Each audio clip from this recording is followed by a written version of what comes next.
Soal postingan kacung WHO, Jering sebut Ketua ID tak ingin penjarakan dirinya.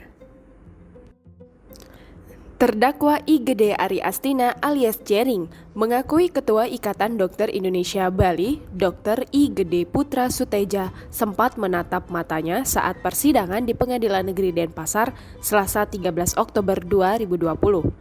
Menurutnya, Putra Suteja mengatakan tidak ingin memenjarakan Jering.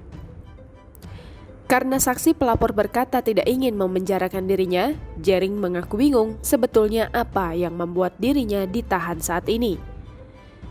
Drummer grup band Superman is Dead ini juga mengaku dari 3 saksi yang dihadirkan dalam persidangan, dirinya sempat menanyakan apakah saksi ingin memenjarakan dirinya.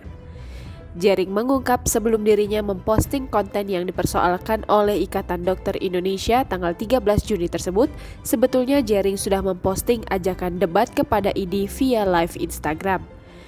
Karena ajakannya tak direspon sama sekali, hal itulah yang membuat Jering membuat postingan keras dengan menyebut ID sebagai kacung WHO pada 13 Juni 2020.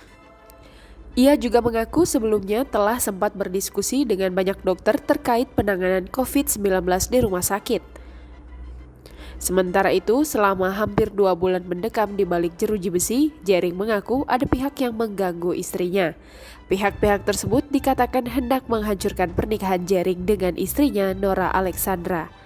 Jering menyampaikan kepada pihak-pihak tersebut agar tidak menyamakan semua wanita seperti di layar sinetron. Dan laki-laki seperti itu tidak akan pernah bersanding dengan wanita yang punya harga diri, integritas, dan kesetiaan seperti istrinya.